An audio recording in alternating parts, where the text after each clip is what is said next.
Come to order. Members, please take your seats.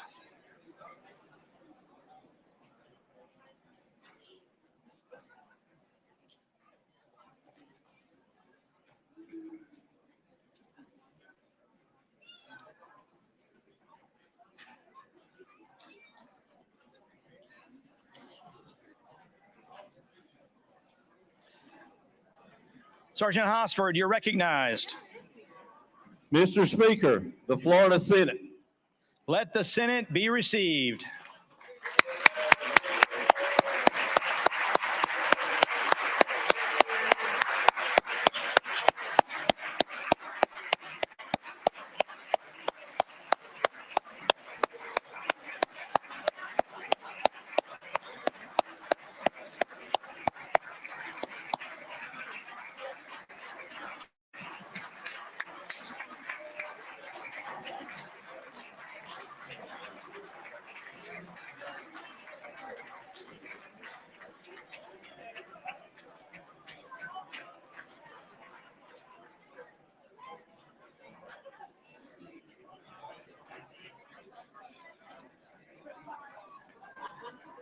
Sergeant Kelly is recognized.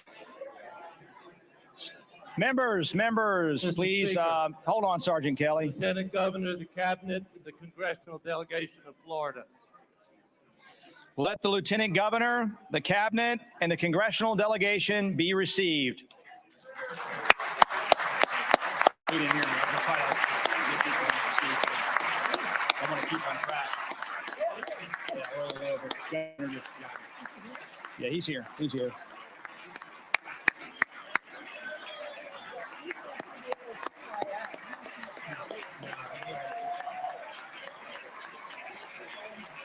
Yeah.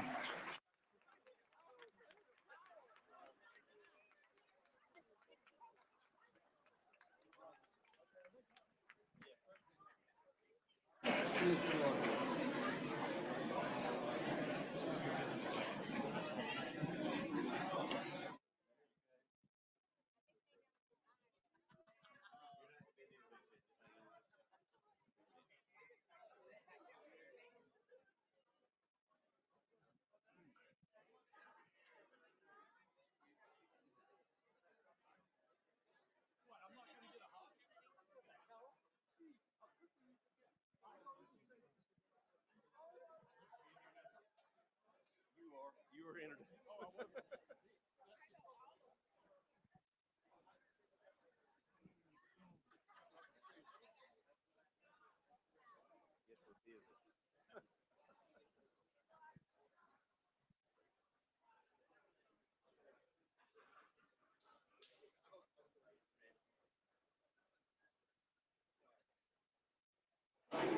Sergeant Hosford, you're recognized. Mr. Speaker, the Supreme Court of Florida. Members, let the Supreme Court be received.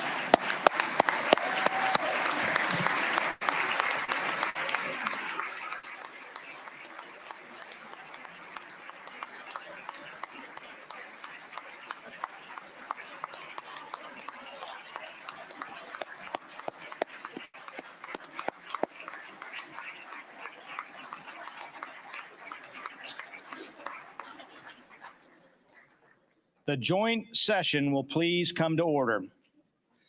And members, before I continue on and turn the gavel over to President Pasadomo, I am always reminded how incredibly blessed I am to have her as a counterpart.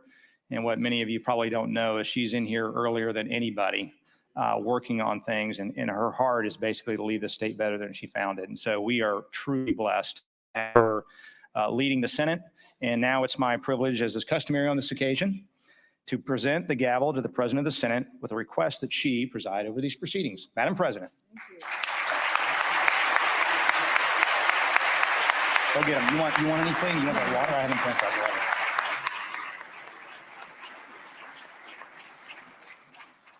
water. Thank you, Mr. Speaker. I too would like to, I sort of echo his comments. We've become fast friends. I love his family. I love Adriana. I think we're going to be friends well after our service in the chamber. So thank you, Mr. Speaker. The chair declares a quorum present. The members and visitors in the gallery will please rise for the prayer. Today, the prayer will be offered by Okaloosa County Commissioner and former House member, Mel Ponder. Commissioner Ponder.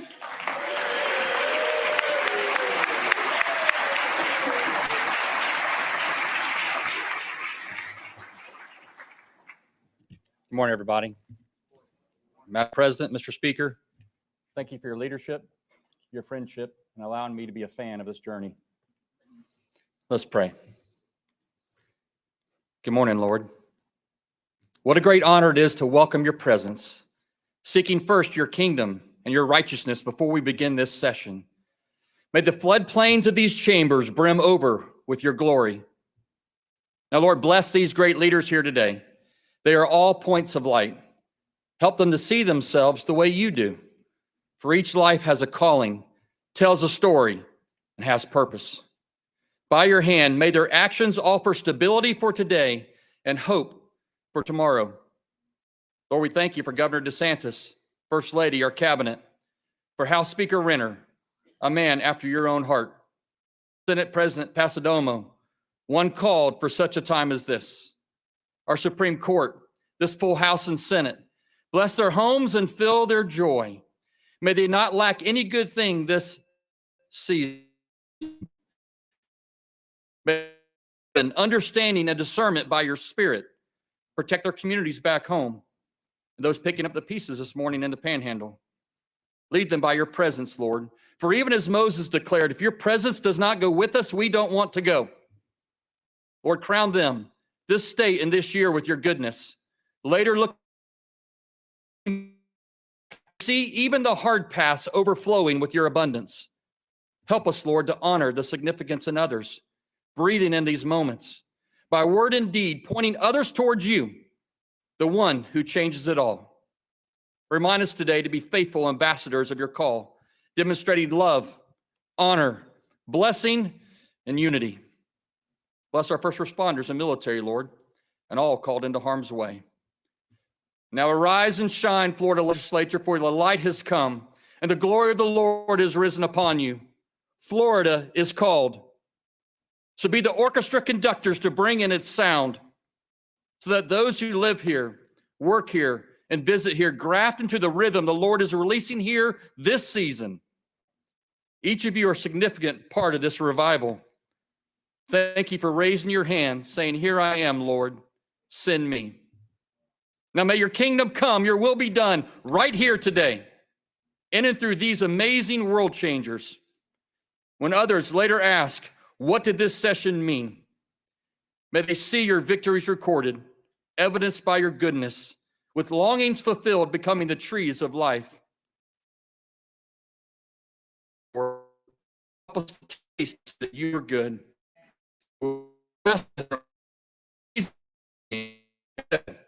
Amen. Amen.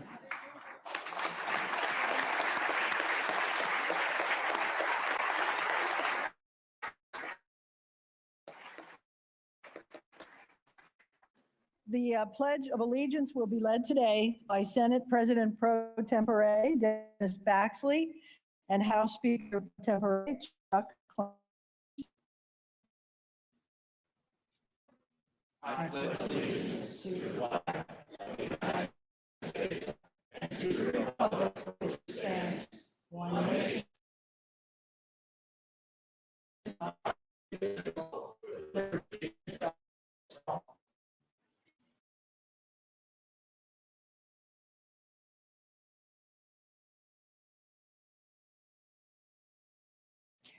The members will please remain standing. Joining us today to sing the national anthem is Kamini McCoy from Flagler Palm Coast High School. Ms. McCoy, you are recognized for the anthem.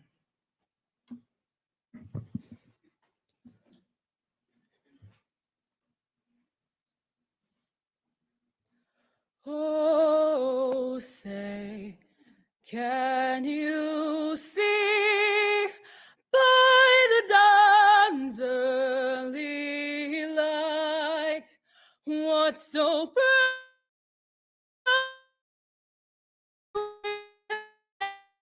at the twilight last gleaming, whose broad stripes and bright stars through the perilous fight o'er the ramparts we watched were so gallantly streaming, and the rocket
Members, for what purpose does grant To make your the committee appointed to notify the governor that the session is assembled and ready to receive his message.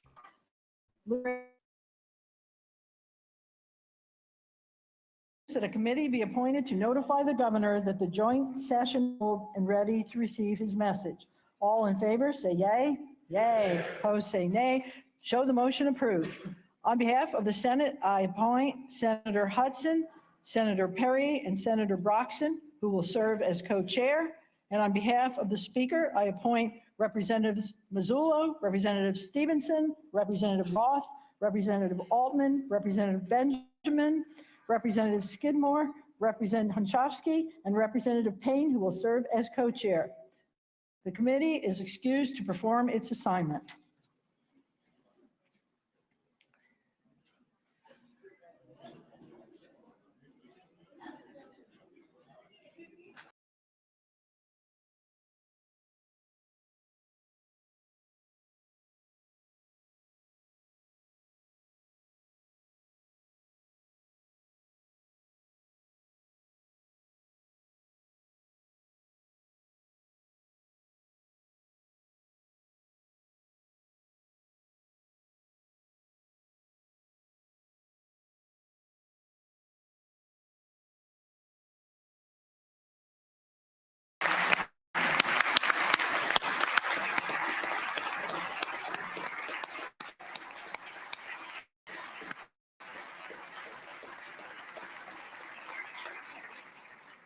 Unfortunately, the first gentleman of the Florida Senate is not able to be with us. He's stuck in Naples. There's some kind of a weather out there.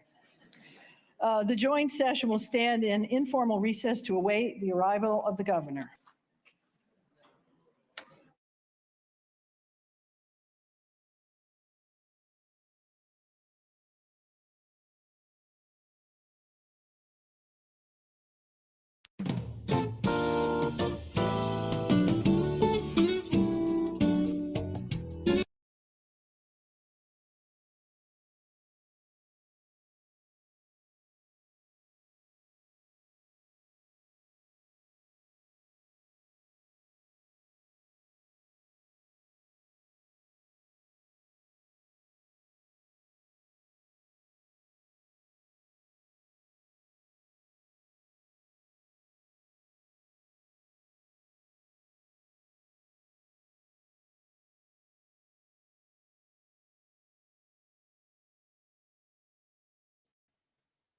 All right. Okay, can you hear me now?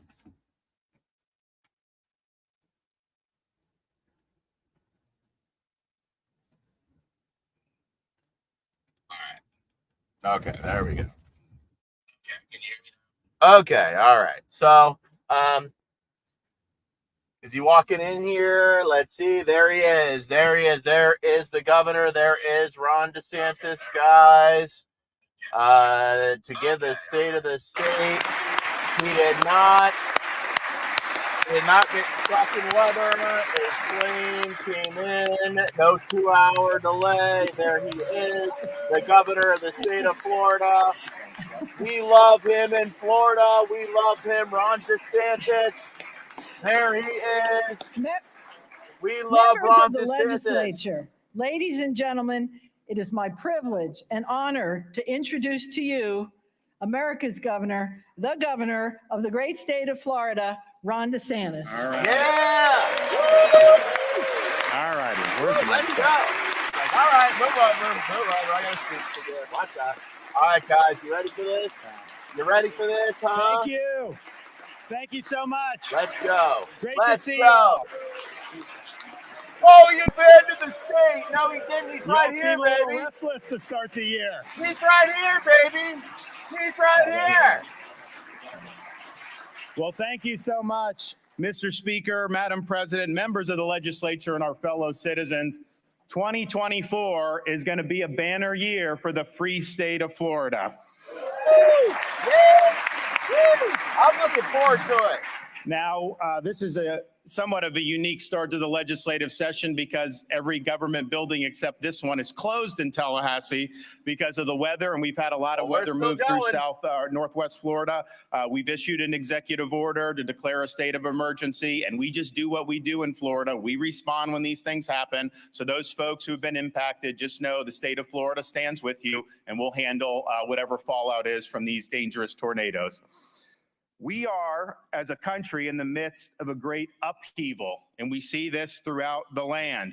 Under the current administration in Washington, homelessness is at record levels. 62% of Americans are living paycheck to paycheck, and the federal budget deficit is expected to hit $2 trillion this year. Of course, more than 8 million illegal aliens have entered the United States across the southern border in the past 3 years alone.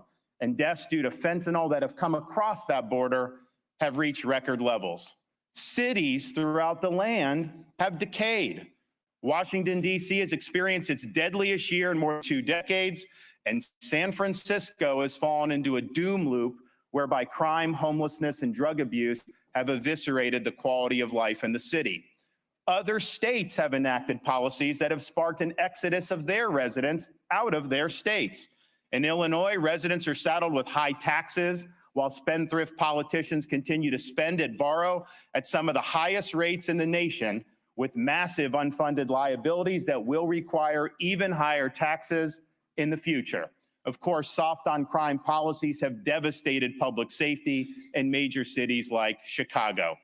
California's per capita spending is triple that of Florida, and yet they face a $68 billion budget deficit. Their violent crimes up, robberies are up, and a recent Stanford University study shows that businesses are leaving in droves.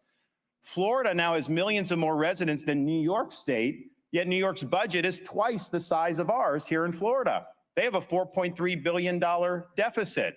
We now have more manufacturing jobs than New York and have added twice as many jobs as New York in the past year, and our unemployment rate is close to 50% lower than that of New York. So it's not surprising, given this, that we've witnessed and continue to witness great migration of Americans away from cities and states pursuing these failed policies, with Florida serving as a refuge of freedom and sanity. We like freedom and sanity. I don't like you. I like freedom and sanity. I like my leaders to be sane. I want every one of my politicians to be more mentally sane than I am. Is that so much to ask? These failures are not the result of chance. They are the result of choices made by elected officials to put ideology over sound policy. In this time for choosing, the state of Florida has chosen well. We have chosen facts over fear. We have chosen education over indoctrination. We have chosen law and order over rioting and disorder. We have chosen fiscal responsibility over debt and profligacy. Our choices have produced results that are second to none in this country.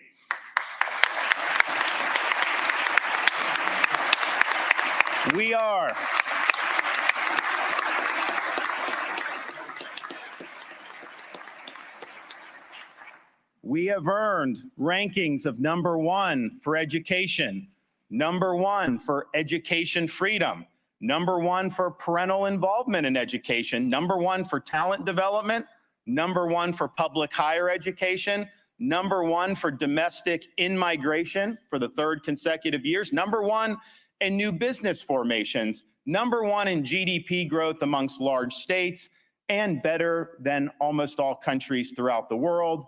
We are #1 for entrepreneurship, and we have set the standard for limited government. Florida has the fewest state employees per capita and the lowest state government costs per capita in the entire United States. Woo! Our crime rate is at a 50-year low, and we have the lowest unemployment rate of all large states.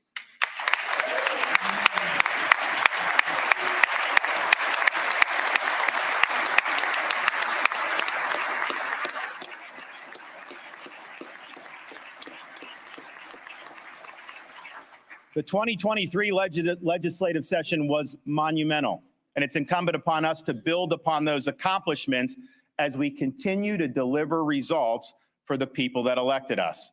My message is simple: stay the course. The state of our state is strong. Let's keep doing what works. Let's continue to make Florida the envy of the nation. Yeah.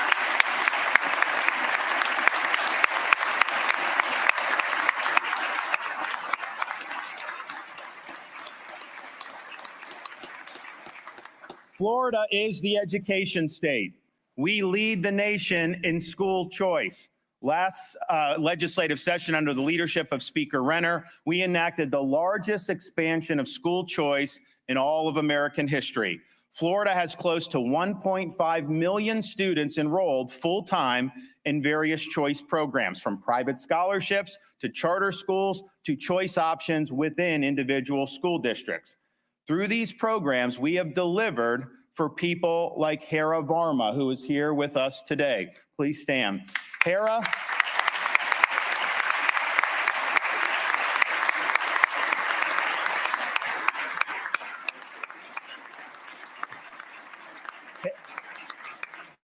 Hera has 11 brothers and sisters, making education somewhat difficult to afford for their parents. But because of our school choice scholarships, she and her siblings have been able to attend high quality schools. Today, she's a college graduate.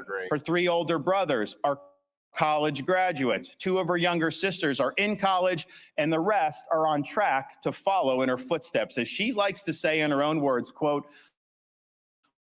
"School choice doesn't work. I simply owe them my..." Thank you. Great job.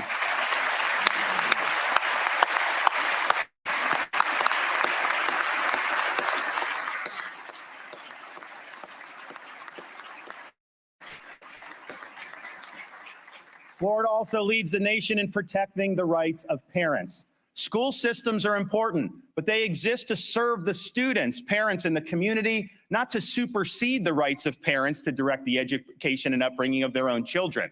We were one of the first states in the country to enact a Parents' Bill of Rights and to enact curriculum transparency. We protected women's sports.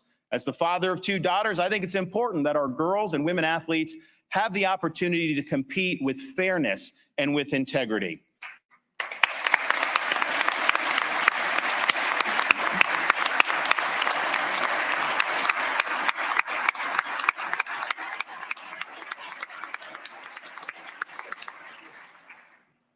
Thanks to the legislature, we have protected our children from indoctrination and sexualization of the curriculum.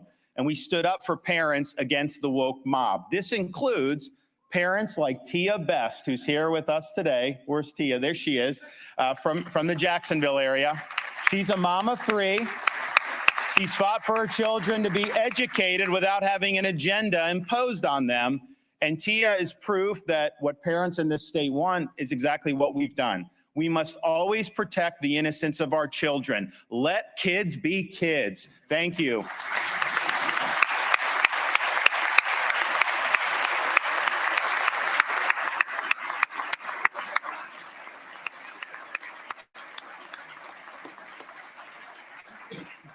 And as we've delivered historic wins for our parents, we have also provided historic support for our school teachers. Over the past 4 years, we've invested a record $3 billion solely for the purpose of raising teacher pay.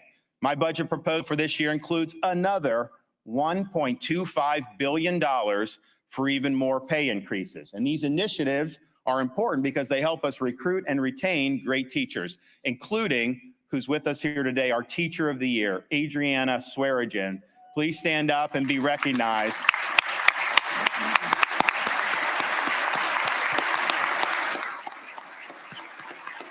Job well done. Congratulations. And it is thanks to teachers like Adriana that our 4th graders are first in the nation on their NAEP scores. Now, on October 7th, Israel suffered one of the worst terrorist attacks in modern history. We knew the effects would reverberate here in the state of Florida. Many Floridians were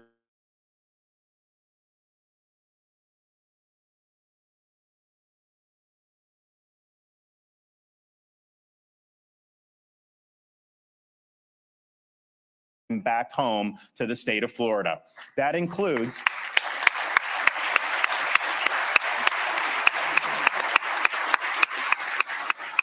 He said he rescued 700 Americans from Israel. That includes Allison Zur, her husband, and 2 children that were on one of the flights that we brought back from Israel. They are here joining us today. They were able to come back safe and sound, and we're glad we were able to help you get back home. All right, all right.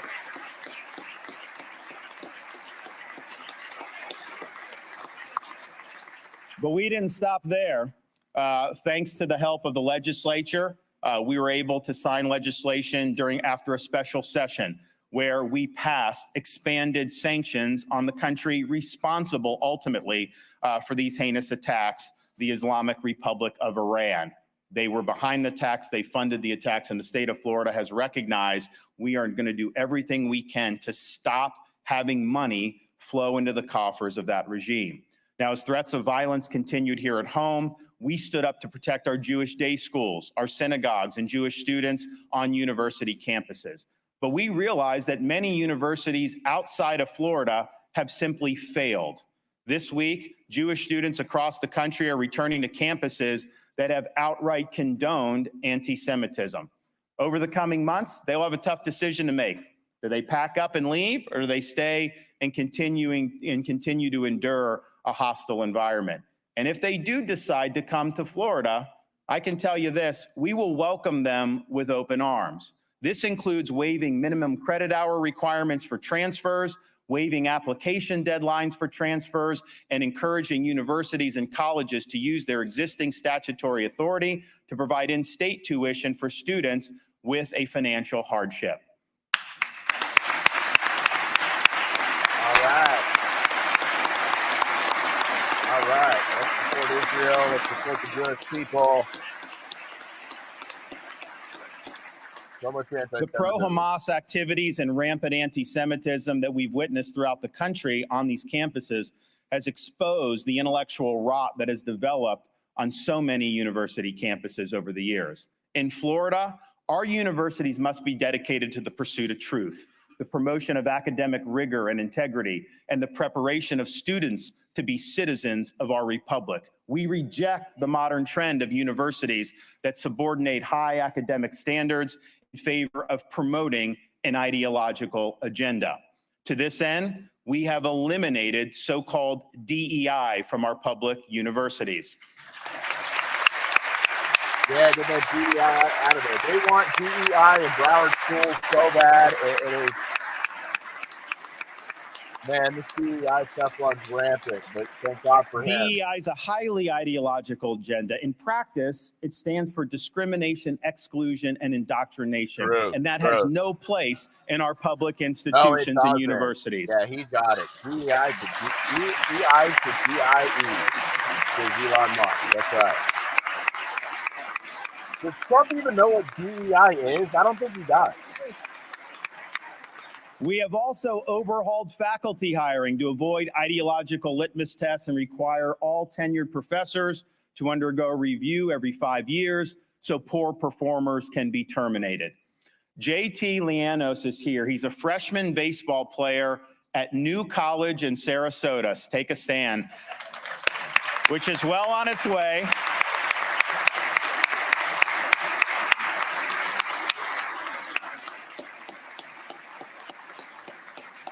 New College is well on its way to being the premier classical public liberal arts college in America.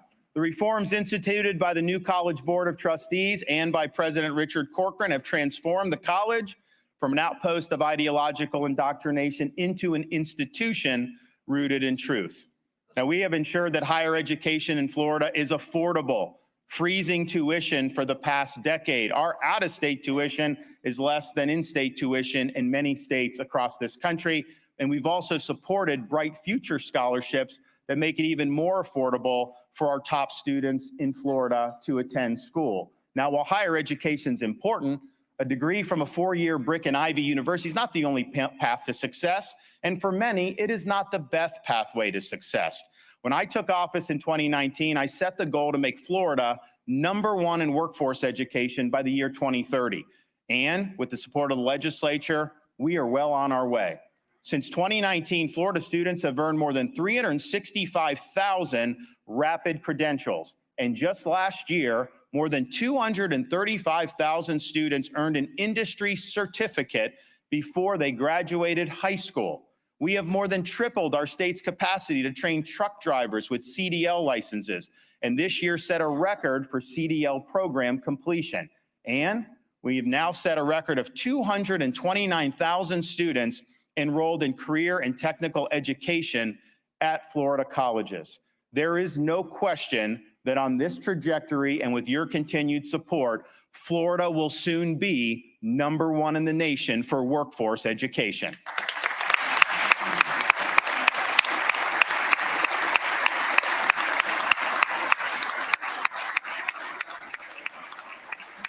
Yeah. Florida is the state for fiscal responsibility and for economic freedom. The recklessness of spending, borrowing, and printing of money over the past 4 years by the federal government has driven up the cost of everything from groceries to housing and has saddled Americans with high interest rates. The national debt now stands at an astounding $34 trillion. In New York City, there's a famous debt clock that shows the national debt going up in real time. I'd like to see one of those made for Florida's debt. Only a Florida debt clock would be counting down, not up, because we have paid down nearly 25% of our state's debt over the past 4 years. That's Imagine that. That's right. Let me tell you, he's going to win Florida too, all right? Indeed, Very if you popular took here, the guys. share of the national debt and apportioned that to every individual American, it would be $100,000 a pop that each American would owe. Florida, the average individual Floridian share of our state debt, isn't $100,000. It's $661, the lowest per capita debt in all of these United States. That is the way you do this. Yeah.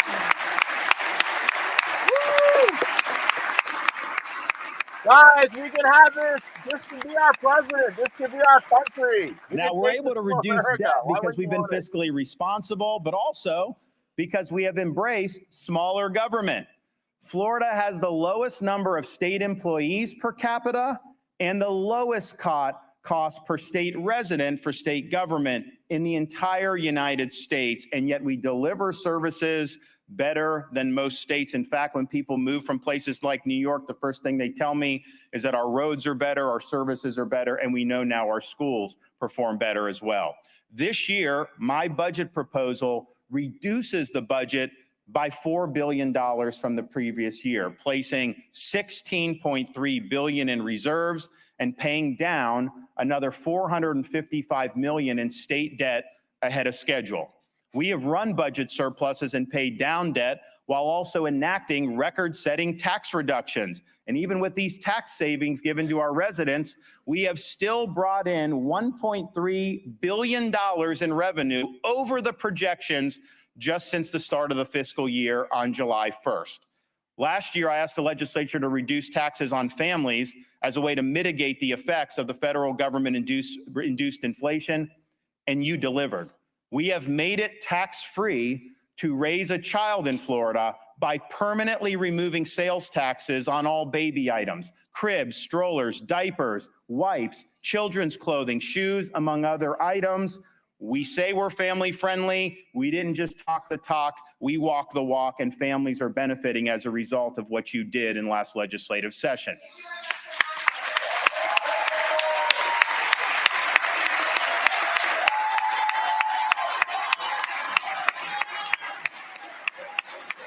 Yeah, that's right. That's right. I thought it was going to be a great session, too.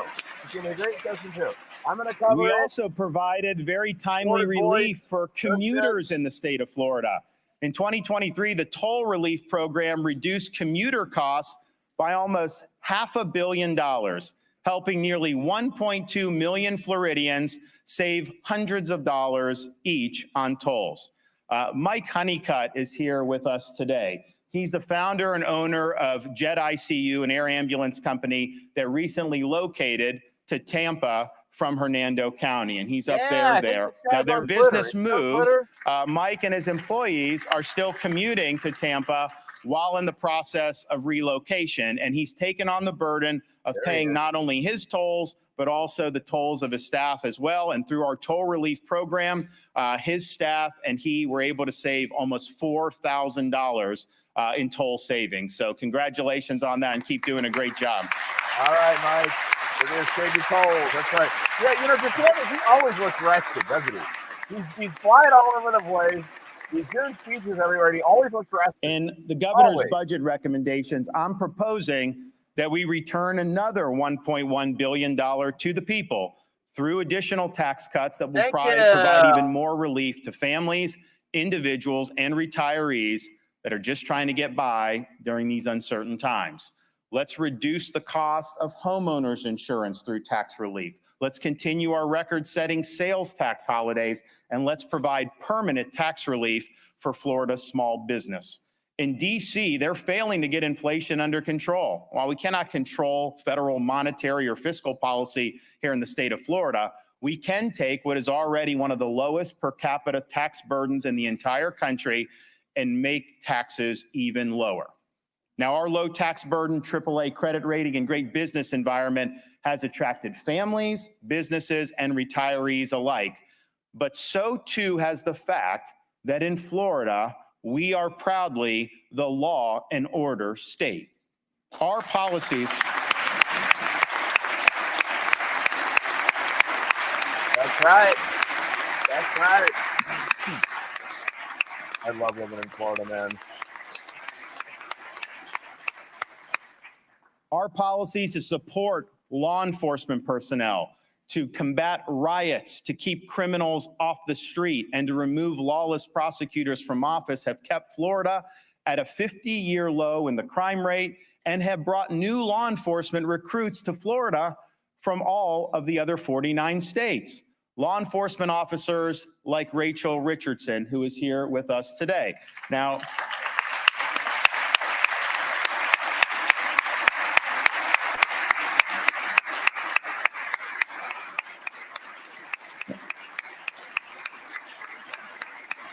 Officer Richardson left her home and her job in Illinois to come to Florida for a new career with the Venice Police Department. She wanted to work for a state that valued the difficult work that police officers do every day to protect and serve.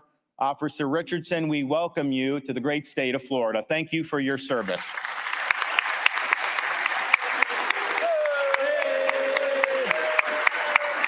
All right. Thank you, Officer Richardson. You're awesome. Bringing in all the best And I haven't met any police officer that's regretted relocating to Florida yet, so we must be doing something right. This year's budget proposal includes an additional $20 million to provide signing bonus so we can recruit even more officers to the Sunshine State. Now, to help our police officers and others achieve their dreams of home ownership while here, we also created the Hometown Heroes program. Recipients of this program include Detective Frank Jones, who is here with us today. Where's you at? Stand up, Frank. So,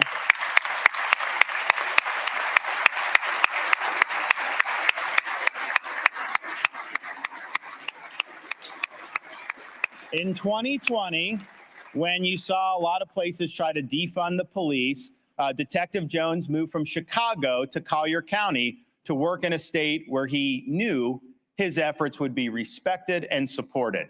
Thanks to our Hometown Heroes program, Detective Jones was able to achieve his dream of home ownership.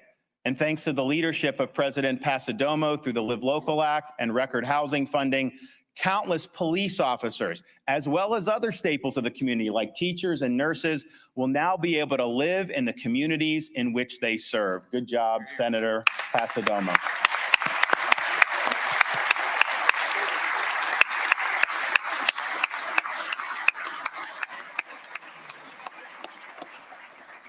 And we're proud of our successful efforts to provide law and order, but we still see the impacts of the open southern border that's made its way all the way to the state of Florida. Here today is Brian Ramos, who is the victim of a hit and run that tragically also took the life of his friend, Nico Bagleyhog, at the age of 28. Where are you? Stand up.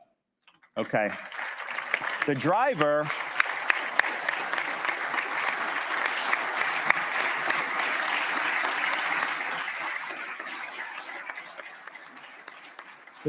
who ran over Brian and Nico was here illegally. And when the suspect was arrested by the Florida Highway Patrol, they found that he had been previously deported 3 times and had no right at all to be in this country. If the federal government had simply done its job, this would not have happened in the first place. Also here today is Paula Frederick, the mother of Amy Frederick, who was killed by fentanyl at just 25 years old. Fentanyl that has undoubtedly been trafficked across our southern border.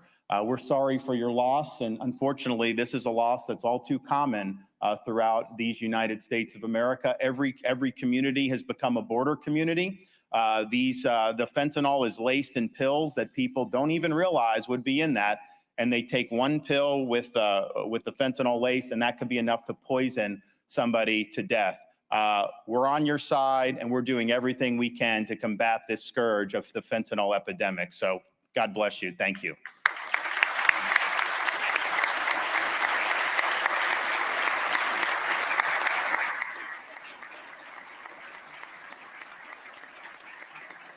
We can't just sit idly by while we continue to see a massive invasion across this country.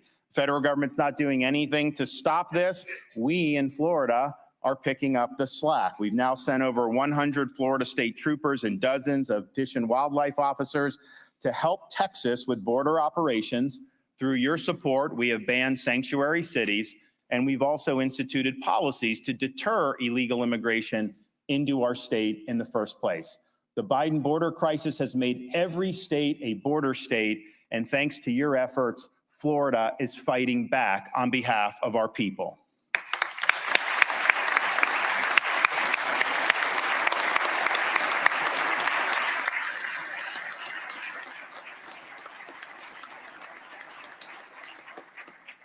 Florida is also the preparation state. Last year, hundreds of Floridians had their homes destroyed or rendered uninhabitable by Hurricane Idalia. We rallied resources to the Big Bend region before, during, and after this powerful Category 3 storm made landfall. In my direction, nearly 30,000 utility linemen were staged for preparation for the storm, and among thousands of first responders and National Guard who prepared to respond, there were members of our newly reformed Florida State Guard that deployed for the first time since 1947. As a result of our preparations, in less than 1 week, 96% of power was restored, a record for such a rural part of the state.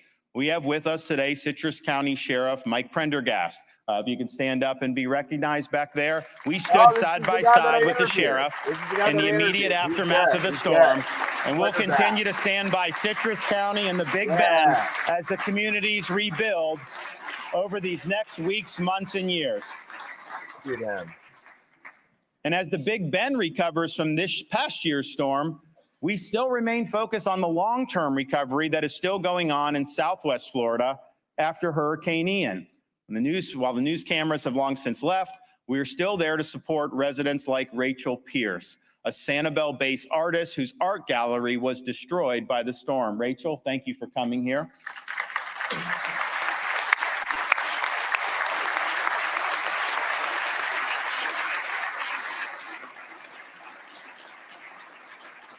After receiving a grant from the Florida Disaster Fund just a few months ago, Rachel was able to reopen her art gallery in November. Congratulations, Rachel.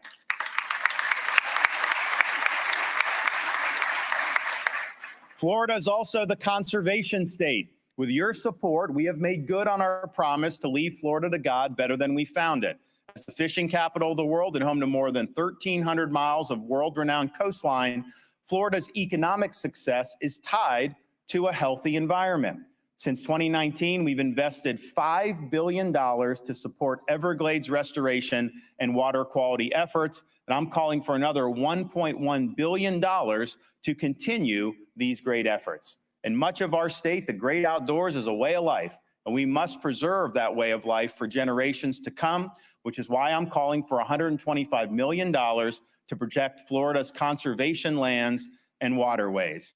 While across the nation, activists have attempted to take away our God-given rights to hunt, fish, and enjoy our great outdoors, in Florida, we will continue to honor and protect those important traditions.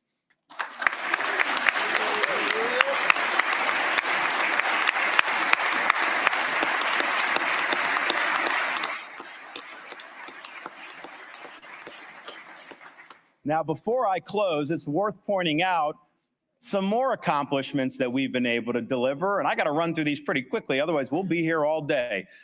We have protected Floridians against COVID authoritarianism. You have a right to breathe without having someone put a mask on your face. Yeah, And you can always count that's on that right. in the free state of Florida. Good thing you brought that up. Don't make me cover this beautiful face again, all right? Thank you. Never. We have expanded Second Amendment rights with the constitutional carry bill from last session. We have kneecapped so-called ESG, environment, social governance. We are not going to let these woke corporations impose radical policies on our citizenry. Together, we worked and passed legislation to protect the sanctity of life. We have banned China from buying land in the state of Florida. No farmland, no land near military bases, nothing.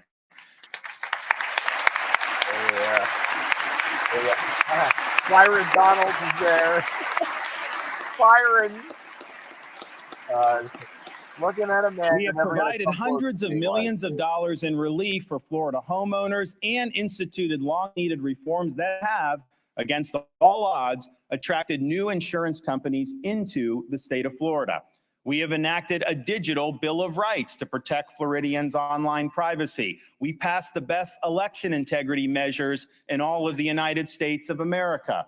We created a program to accelerate repayment of our state debt. We have protected Floridians against the imposition of a central bank digital currency.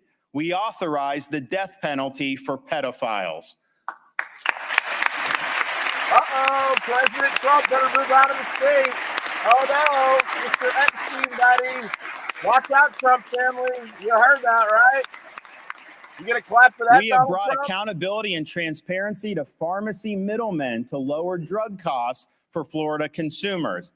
We won the fight, finally, after years and years with the federal government to be able to purchase less expensive drugs from Canada. And we will save $100 million+ a year by doing that. Yeah. Recognizing that we're a growing state, we passed the Moving Florida Forward initiative to dedicate $4 billion to accelerate road projects so that we can alleviate traffic throughout the state of Florida. And that is just scratching the surface of what we have accomplished. Let's see some other state match that list of achievements. I think you guys did very, very well. Yeah.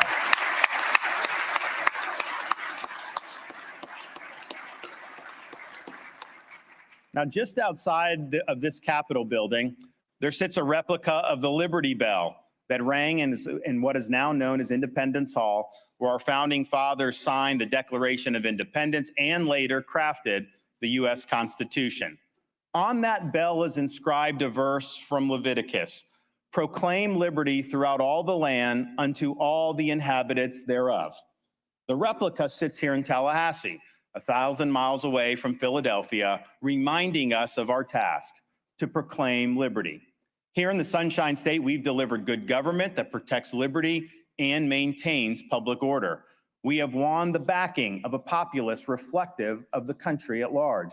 And we have put forth a blueprint for America's revival that has instilled hope into the hearts of millions that a new birth of freedom can emanate from this land once more. We are the heirs to the spirit of 1776, represented by that Liberty Bell. Over the next 2 months, let's enact policies that focus on Florida's future and that keep faith with our nation's founding ideals. Together, we will keep Florida free and provide hope for a revival of the American spirit throughout these United States. Thank you, God bless you, and best of luck in this legislative session. Thank you so much. All right. Well, those are the Democrats doing. Who are you, Democrats? This was all right. So I am gonna carry Chevron Jones's response to this. Okay, that was our great governor Ron DeSantis. He's loved here. Okay, this was one of the funniest things here. Byron Donalds was there. Look at this. Okay, I'm gonna play Chev's response. Friends and fellow Floridians, Here's Lauren our Buck. great state of Florida, Okay. the third most populous All right, state well, in listen the to what the union, Democrats have has to say. always been a beacon of opportunity, promise, and success. From the southernmost Lauren point Buck. to the shores of Apalachicola Bay and everywhere in between, Floridians have many different ways of life, but we all take pride in hard work, family, and our beloved freedoms. We just heard the governor speak about Florida's It's hard to triumphs. believe she's a Democrat. Yet, underneath carefully Because curated talking points, She's pretty good a looking. much darker reality is clear. The very essence of what has made our state great for decades is under continued threat due to an increasingly out of touch and extreme agenda championed by the Republican Party of Florida and a governor who is more preoccupied with running for president than solving problems in our state. Despite our booming economy, the foundations of Florida are shaking. Our seniors, pillars of our communities, whose hard work and dedication built. Okay, I'm losing viewers here. I'm gonna go. Okay, just let me just tell you. Okay, this is look. I know Lauren Book. This is Lauren Book here. Okay, I mean, you're gonna hear the same kind of talking points that you hear from like the Trump supporters now about oh he's too busy running for president. Look, Laura. I vehemently disagree with Lauren. Vehemently disagree with Chev.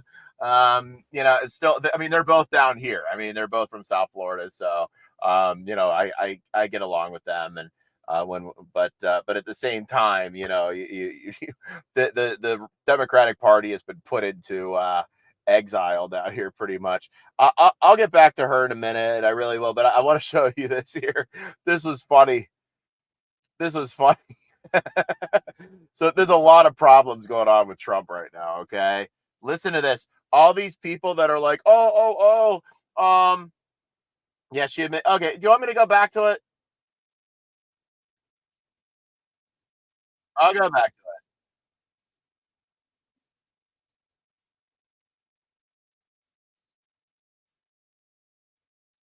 With threats to literally jail women and their doctors. He's very Freedom of pro-choice. speech and Very peaceful protest have pro-choice. been curtailed, destroying constitutional protections assured by the First Amendment. Voting rights and equality are under attack, and freedom, true freedom, is long forgone. But Florida Senate Democrats, along with our colleagues in the House, are working tirelessly to defend our rights to restore affordability and solve problems for everyday people, because we believe the great state of Florida, the home we love so much, is unquestionably worth fighting for, and so is our freedom. Together, Florida Senate Democrats are fighting for you, filing legislation to ensure Floridians have the freedom to be economically strong, healthy, and safe. That's why I'm fighting to make sure women aren't jailed over abortion care and low-income seniors stay afloat amidst the ongoing property insurance crisis. That's why Senator Rouson is fighting to protect Florida's seniors from fraud. And Leader Pro Tem Pizzo, Senator Osgood, and Senator Torres are fighting to make sure Floridians can actually afford to live in the Sunshine State. Senator Stewart is fighting to preserve Florida's world-class environment, while Senator Berman and Senator Davis are fighting to expand Medicaid and create a healthier Florida. Senator Polsky is fighting for common sense gun safety, and Senator Powell is fighting against community violence. It's why Senator Thompson continues to be a voice for voting rights, while Senator Jones is making sure students have the freedom to learn Florida's true and unabridged history, the good, the bad, and the ugly. And we continue to propose measures to ensure the promise of freedom and the prosperity of Florida's booming economy reach every single neighborhood and zip code across the state. We are proud to fight for teachers and truck drivers, for women and their doctors, for farmers and small business owners, students, and our seniors. Because until every Floridian has access to economic opportunity, safe communities, and the freedom to realize their own version of the American dream, Florida's promise is failing. Unfortunately, Democratic proposals are routinely rejected along party lines in favor of an agenda that prioritizes You hear the that? interests of the few over the needs of many. But we will not give up. And let me be clear, the priorities of the people and the taxpayers and the hard-working families who make the Sunshine State great must always be the priority of any public servant in elected office. Corporate interests must never take precedence over the well-being of our residents and our communities. And the tenets of freedom, safety, and affordability must anchor all decisions. As Florida's Senate Democratic leader, I want you to rest assured knowing that Democrats in the legislature remain undeterred in our fight are for in your shambles. rights. The Democrats are. We're in fighting for shambles out teachers here. like They have Anna, no power. who just wants to be They have paid no a power. dignified wage to do the job she loves, and for the state of Florida to stop attacking her classroom library, You like the her music? students, and her union. Yeah. We're Oh, fighting the for union. Sam and his wife Kim, grandparents in their 80s who worked hard all of their lives, now on the brink of losing their home because they, like so many others, just can't afford Florida's skyrocketing cost of property insurance. And we're fighting for Anya, Shanae, and so many others across Property the state insurance of is going Florida up who've for been sure. denied It's needed and high appropriate for medical sure. care following dangerous miscarriages, told they must go home and get sick, and But quite literally risk I death see that changing. before Ours a actually doctor went down a can little bit. legally provide treatment because of Florida's barbaric and cruel ban on abortion, Eric. and politicians who think they know better than a Hold woman on, and her doctor. hold on. Let me tell you what's barbaric. Partial birth abortion, okay? Abortion in itself is barbaric, okay? And they never talk about the... Yeah, it is. By the way, I just want to say insurance is going down. Our insurance went down, but I will give a real critique, and I don't know if she's going to say it, but there is one area where we do need help in South Florida, and it's with this ridiculous law they passed after the Surfside collapse. This thing is it's requiring all these buildings to go through recertification, concrete restoration. It's going to put a lot of people out of their condos. I'll get back to that. I thought Chevron Jones was given the reply, but that's obviously not Chevron Jones. But look at this. What the Epstein victim, you heard so much about Trump going, the Epstein victim recanted. Listen to what she said this morning on British TV. It's no secret that everything was recorded. Multiple victims have come forward confirming my account, along with others. I've also seen recordings in his office. Ransom retracted her allegations in 2016 and reportedly said she invented the tapes to draw attention to Epstein's behavior. All the individuals you've named have denied these claims. Why did you backtrack on the allegations? In the time that I was with Epstein, Ghislaine Maxwell, amongst others, regularly enforced that if I ever did come forward, myself and my family would be harmed. It's no secret that everything. Oh, there you go. So all these people that are defending Trump, look, I remember, I'm old enough to remember Harvey Weinstein. I'm old enough to remember Bill Cosby. I'm old enough to remember O.J. Simpson with the things he did. I mean, these guys were like people that you can't say this about them and all. And look, I don't want to be in the end. Like, hey, look, if all these guys, if this is the hill you want to die on with Trump, all these Broward wrecks and everything, endorsing Trump or voting for, you guys, if that's the hill you want to die on, I mean, he's in court today, saying more crazy stuff, while Ron DeSantis is here doing this. While Ron DeSantis is doing this. The slack. We've now sent over 100 Florida state troopers and dozens of fish and wildlife officers to help Texas with border operations. Through your support, we have banned sanctuary cities And we've also instituted policies to deter illegal immigration into our state in the first place. The Biden border crisis has made every state a border state. And thanks to your efforts, Florida is fighting back on behalf of our people. There you go. So while he's doing that, oh yeah, this, by the way, just a lie from Fox News, absolute lie, saying that DeSantis visited 57 counties, 99. No, he visited 99 counties and did a lot of events. Okay. And saying that Vivek did 239. Look, I thought Vivek said he visited 99 counties twice. Fox News is lying about this. Fox News are bigger liars than CNN. They are such liars. But look at Trump's pathetic thing. But this, no, he did 99 counties. 99 counties. All right. When Trump didn't do one. All right. But Casey DeSantis put this out showing that no, he did 99 counties. All right. Look at this.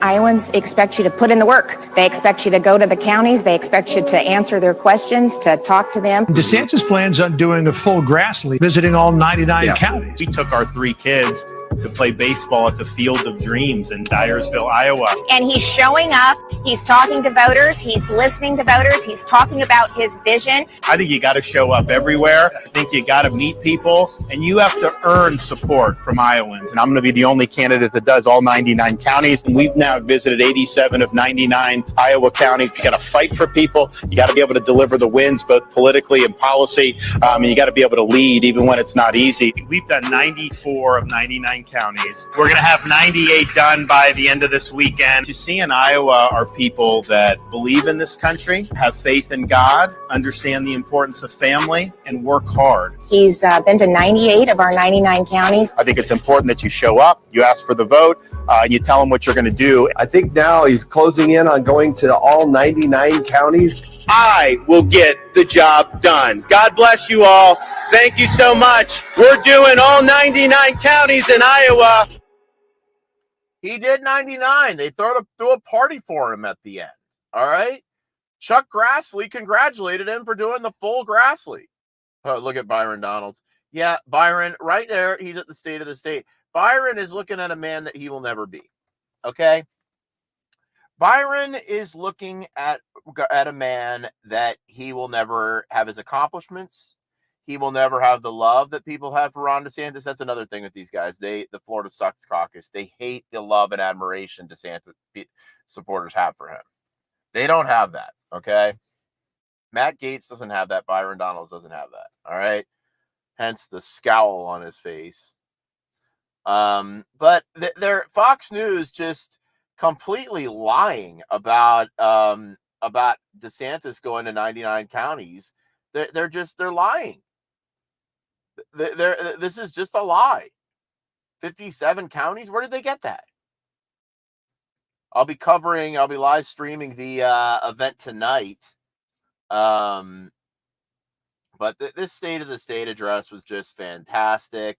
The legislative session opens today, so expect to see a lot of updates about things that are getting passed in this legislature. It's going to be another awesome session. DeSantis is going to be, while he's campaigning and doing his primary, he's going to be signing bills. What he does is when the legislator passes a bill and they'll send it to his desk, and then he has signing ceremonies all over the state. So you'll be seeing all those press conferences. I try to go to as many of those as I can. And that's where I get to ask him questions and everything. But by elected officials to put ideology over sound policy. In this time for choosing, the state of Florida has chosen well. We have chosen facts over fear. We have chosen education over indoctrination. We have chosen law and order over rioting and disorder. We have chosen fiscal responsibility over debt and profligacy. Our choices have produced results that are second to none in this country.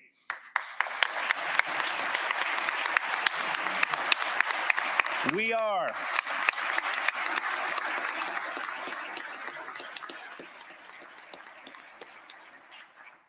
have earned rankings of #1 for education, #1 for education freedom, number one for parental involvement in education, number one for talent development, number one for public higher education, number one for domestic in-migration for the third consecutive years, number one in new business formations, number one in GDP growth amongst large states. We are number one. And better than almost all countries throughout the world.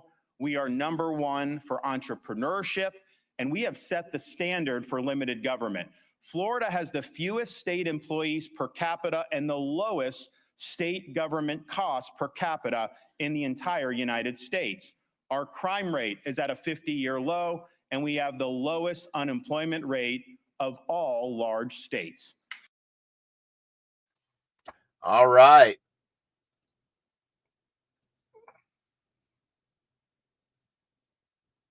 So what is going on here? And, you know, it's like the DeSantis spaces kept going this morning. Look, he was giving his state of the state this morning. I mean, why? I mean, really? Like, why are the DeSantis spaces, they keep going, even though he's giving his state of the state? Well, watch the state of the state. We chit-chat to each other like every single freaking morning. Just turn it off for 1 second and watch the guy that you're talking about. All right. So what the hell is this? Trump said he could assassinate a political rival. Like, this is weird. Order SEAL Team 6 to assassinate a political rival.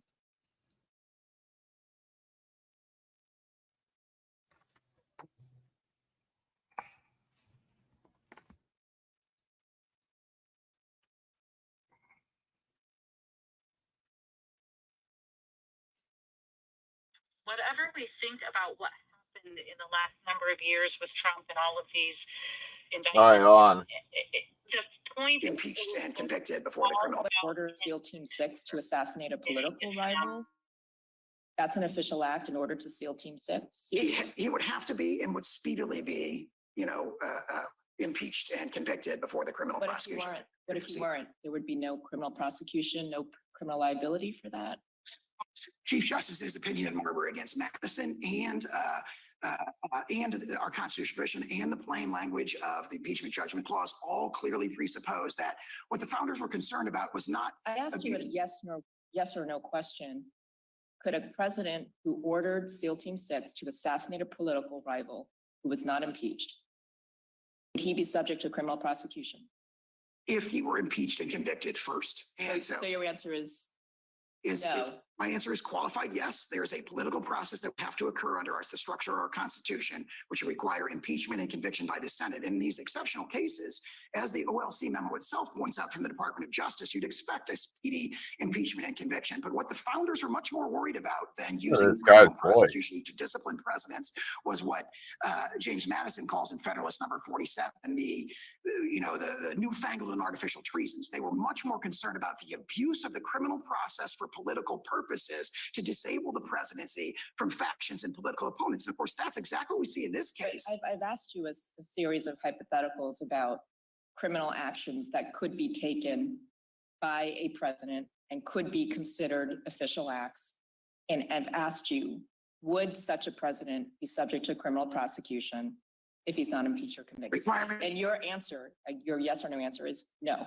I believe I said qualified yes if he's impeached and convicted first. We may be saying the same thing. My question was, okay, so he's not impeached or convicted.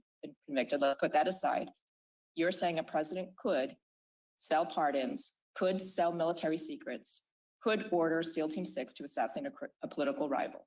Sale of military secrets strikes me as something that might not be held to be an official act. The sale of pardons is something that's come up historically and was not prosecuted. But your brief says that communicating with an executive branch agency is an official act. And communicating with a foreign government is an official act. That's what presidents do. They're very strong situations. There's very strong examples of potential official acts. If you look at what Chief Justice Mitchell said against Madison, he said, rising directly under Article 2, Section 1, that the courts, that the president's official acts are, quote, never examined.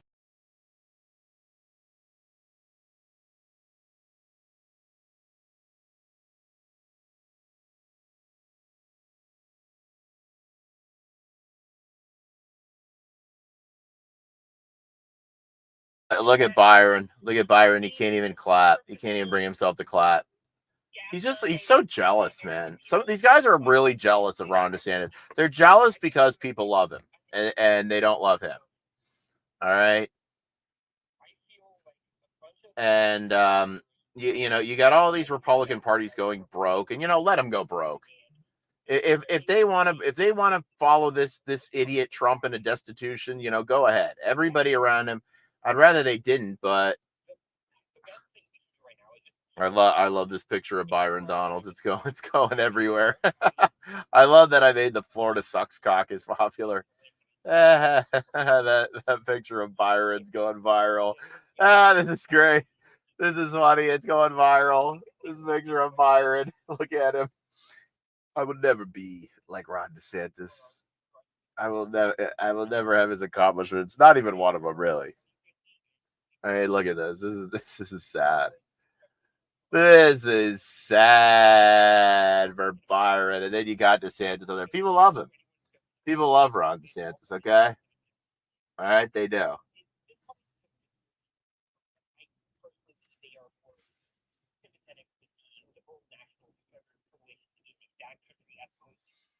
All right. So, here's this thing with hold on a second. Hey guys, you missed the state of the state. The state of the state just was on. Were you watching it? Okay, I've been streaming it. I'm actually still streaming right now. But did you guys see Byron Donalds? Yeah, he wouldn't clap. He's sitting there. But go back and watch it if you can. That it was really great. This is going to be a great legislative session.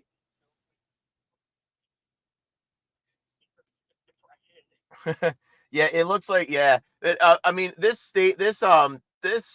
legislative session is going to be awesome. I mean, he's going to be signing bills and doing. You're going to just see nonstop news out of Florida about all these great things we're doing down here during the campaign and during the primary. So you're going to have all this. And can you believe Fox News lying about DeSantis not going to 99 County? Can you see that? Can you believe that? I mean, they're such liars. They're worse than CNN. All right, so there we go. I'm on a call while I'm doing the stream. Look at Byron. Look at Byron. Oh, I don't like him. I don't like him at all. Yeah, I don't even know why he's there, T-Board. I don't. Well, I don't know, but probably to spy for Trump. It's crazy that they can even. And then you got Trump. I mean, these are the headlines every day. Appeals court judge deeply skeptical of Trump immunity. The Don's lawyer argues president can assassinate rivals. I mean, is this the headlines you want all during the election? Here's another gross thing that came out today. Okay, so all these people that are defending Trump with the Epstein stuff. All right, listen to this. Listen to what this lady says. All right. How can you defend this? I mean, Trump is like Harvey Weinstein. I mean, I just feel like this guy. I feel like we might have another Harvey Weinstein on our hands here.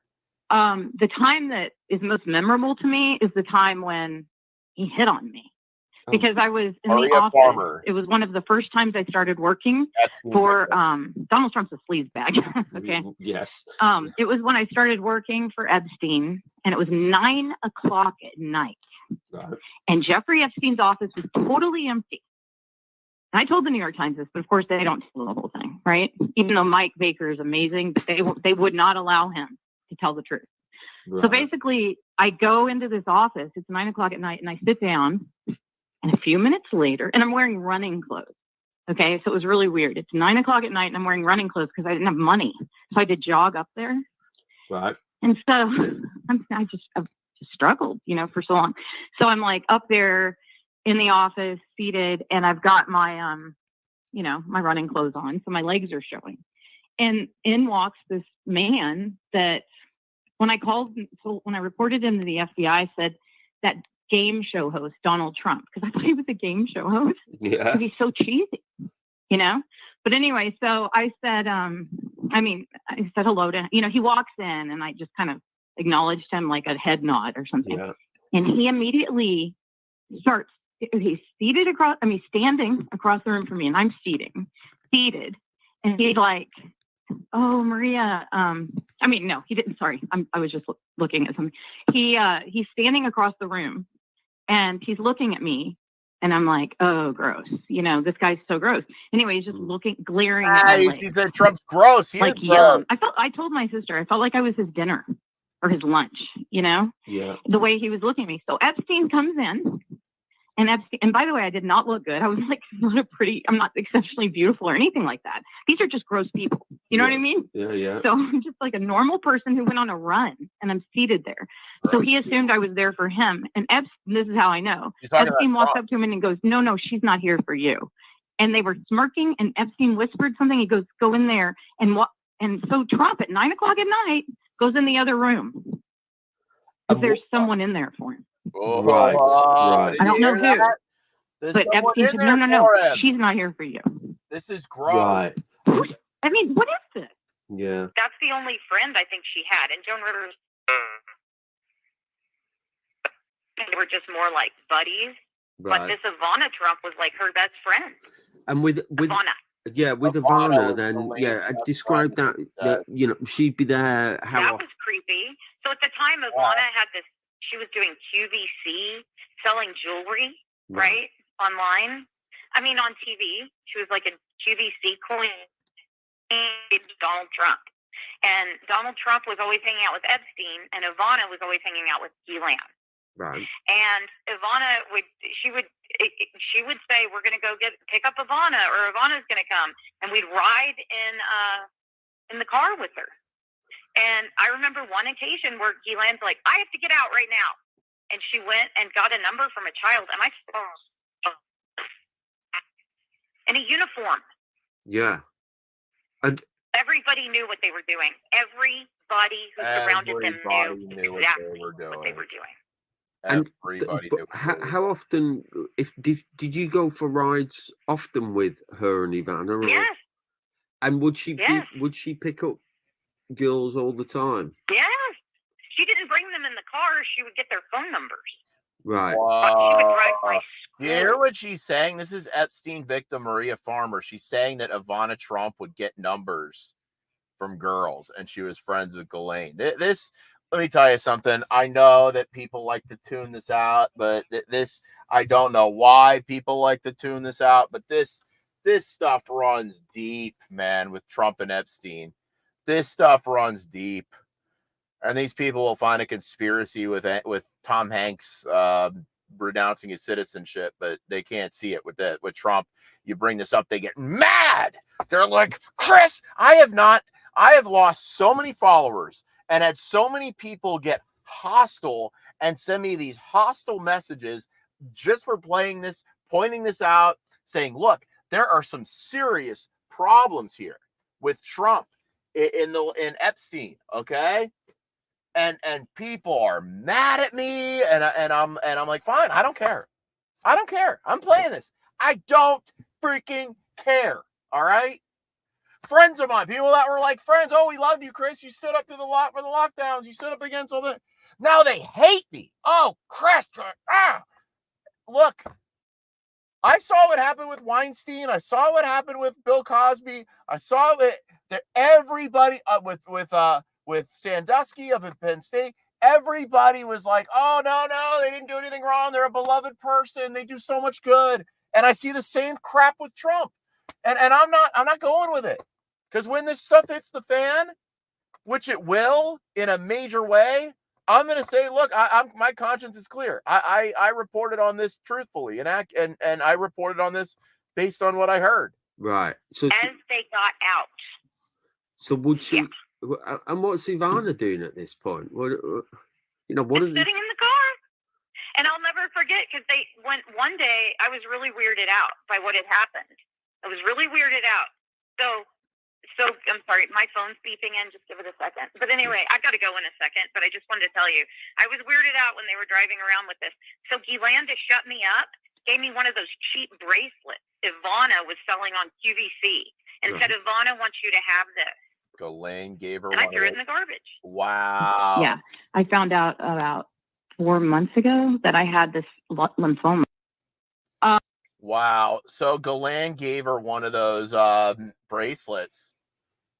She says Ghislaine gave her one of those bracelets that Ivana was hawking on QVC. And that Ivana knew about this, and Ivana would get numbers. She says that Trump went into another room with another girl. This is telling. This is telling. He's seated across, standing across the room from me, and I'm seating. Talking about Trump seated. here. And he's like, "Oh, Maria." No, he didn't. Sorry, I was just looking at something. He's standing across the room, and he's looking at me, and I'm like, "Oh, gross." This guy's so gross. Anyway, he's just glaring at my legs. Glaring at her. Like, yum. I told my sister, I felt like I was his dinner or his lunch. Yeah. The way he was looking at me. So Epstein. She's talking about Trump. She's talking about Trump there, and she's underage when this is happening. Comes in, and Epstein, and by the way, I did not look good. I was like, I'm not exceptionally beautiful or anything like that. These are just gross people. You know what I mean? Yeah. So I'm just like a normal person who went on a run, and I'm seated there. So he assumed I was there for him. And this is how I know. Epstein walks up to him and goes, "No, she's not here for you." And they were smirking, and Epstein whispered something. He goes, "Go in there and what?" And so Trump at 9 o'clock at night goes in the other room. There's someone in there for him. There's someone in there for him. Look, guys, there is enough smoke here. To say that at least this guy should not be the nominee. He should not. Look at that. That is really gross. City. Look And at tomorrow that. I'll be attending another Yeah. Biden-inspired Look at his neck. federal appeals court Ew. argument on presidential immunity. Shut up, dude. I am so sick of him. And I oh, okay. Let me go to my page. All right, so let's just say, this Epstein thing is a problem. And I think that DeSantis will probably be asked about it today.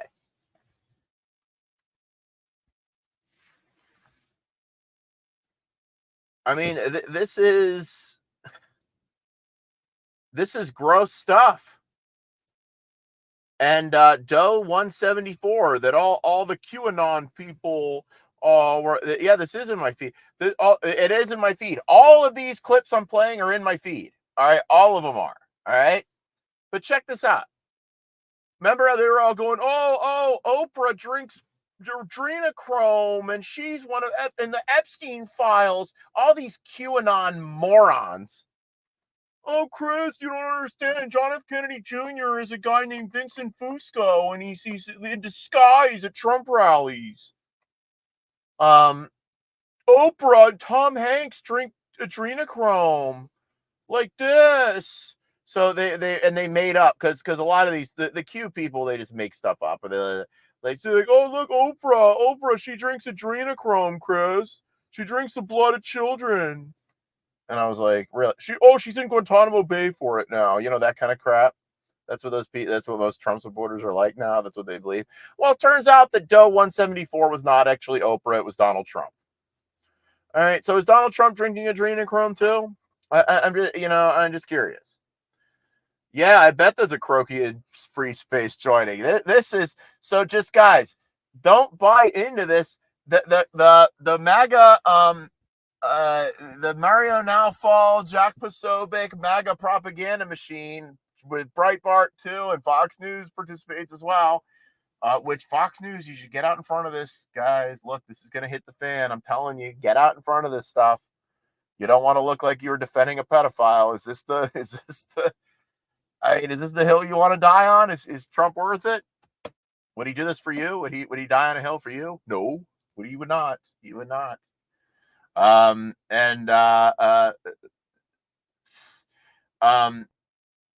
The propaganda machine went into full swing, and they were like, well, she recanted. Well, no, she was on British media this morning. All right. The woman that they said recanted. All right. Here she is this morning on British media. Here is Sarah Ransom doubling down and saying It's she no was secret that threatened. everything was recorded. Multiple victims have come forward confirming my account, along with others. I've also seen recordings in his office. Ransom retracted her allegations in 2016 and reportedly said she invented the tapes to draw attention to Epstein's behavior. All the individuals you've named have denied these claims. Why did you backtrack on the allegations? In the time that I was with Epstein, Ghislaine Maxwell, amongst others, regularly enforced that if I ever did come forward, myself and my family would be harmed. There you go. She was threatened by Ghislaine. We know Ghislaine would do that. She would threaten people. All right. This is the woman who said Trump was a nipple flicker and saw that, I guess, you were in the shower with the girl and saw her nipples and that Trump had been this is what she says. This is in her testimony. And that Trump had sex with Epstein victims in Epstein's New York mansion, his brownstone. This is her, and then she said she recanted because she was threatened. And you got all the propaganda machine, the Trump propaganda machine, the Jack Posobics attacking her. Oh, she recanted. She recanted. Well, sounds like she's not recanting anymore. So this is the kind of stuff we'll have to deal with. Not to mention that Trump is now running around saying that he can have his political opponents assassinated and be covered under presidential immunity. Someone should ask DeSantis about that. But this is the kind of stuff that's in store. It's just going to keep drip, drip, drip. Somebody was like, drip, drip, drip. It's just going to keep drip, drip, drip. God knows there might be a videotape. I mean, people are like, well, I don't think there's a videotape. Are you sure? Well, it would have come out by now. Well, would it? I mean, the Roger Stone tape, somebody held on to that for a while. I haven't heard it yet, but let me tell you something. Roger has meltdowns in public, okay? And says crazy stuff. Everybody that knows him knows this, all right? Guys, do you want to look? Or see, I'm giving you all the bad news. Or the good news is, and then I'm going to wrap this up. We've got this guy. We got this guy, everybody. Freedom. The recklessness of spending, borrowing, and printing of money over the past 4 years by the federal government has driven up the cost of everything from groceries to housing and has saddled Americans with high interest rates. The national debt now stands at an astounding $34 trillion. In New York City, there's a famous debt clock that shows the national debt going up in real time. I'd like to see one of those made for Florida's debt. Only a Florida debt clock would be counting down, not up, because we have paid down nearly 25% of our state's debt over the past 4 years. Imagine that. We have the Florida guy who was hanging out with Epstein, or we can have this guy. All right. So please like and share. And this is Chris Nelson. And thank you for watching.